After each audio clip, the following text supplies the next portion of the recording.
Hi, my name is Megan Wolf. I'm a film editor from Cleveland, Ohio, and I'm about to graduate from Ohio University this semester, majoring in integrated media with a minor in film and a certificate in diversity studies.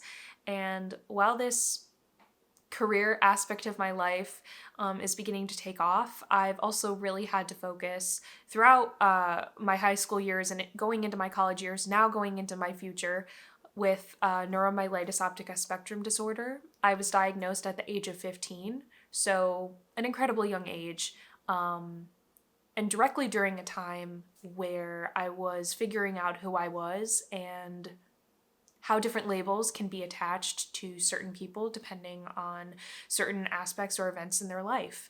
And that's one of the things that I wanted to talk about today. Being 21 now, I have attempted to make my life as seemingly normal as possible. I have an invisible illness, so there are aspects of my life that I can kind of cover up. And I can share this reality with the people that I trust, but I also have that aspect of saving who I am. And I noticed that being in LA this past semester for a domestic abroad program, that I was really doing that in order to kind of save face and seem like I wasn't weak. I was so afraid of judgment that I would receive for having a chronic illness that it became a shame that I had on myself.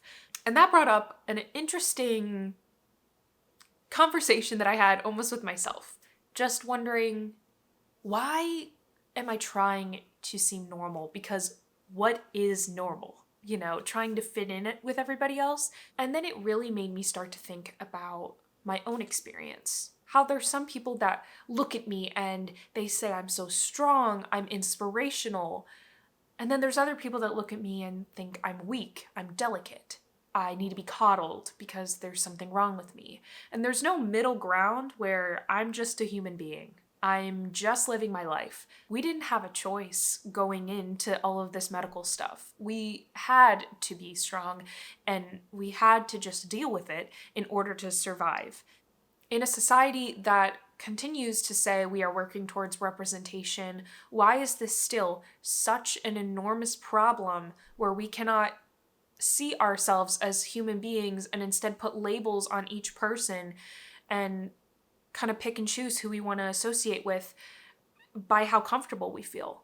I feel like I had to conform to this box of how I was supposed to look and feel, and because I am so young, I felt like I just couldn't relate to fellow peers around me because they didn't know how to have that difficult conversation when it was necessary. So it created this distance, and I didn't know how to get myself out of that box because I felt like I was so tied down to this expectation of how I was supposed to be. In this way, I pushed down trauma, and this led to deeper and deeper anxieties about life and socializing. It wasn't until the pandemic in 2021 where I really realized, oh my God, you've been pushing down all of this anxiety, all of this trauma for so long, and you never addressed it because you felt that all you had to do was just pretend that it didn't exist in order to be accepted. And my anxieties,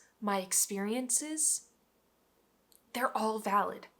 And that's how that should be for everyone in this community. I decided in 2021 I was going to work harder to be more authentically me and to understand that those people that don't accept me are not people I want to have in my life. But it's about finding those people that do understand and care.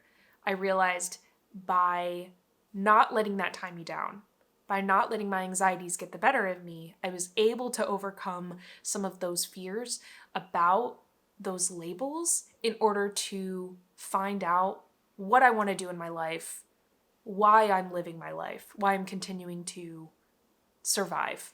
What does that all mean? And I finally feel like in 2022, I'm beginning to recognize that and grow from the pain that I've experienced through this period of having NMOSD.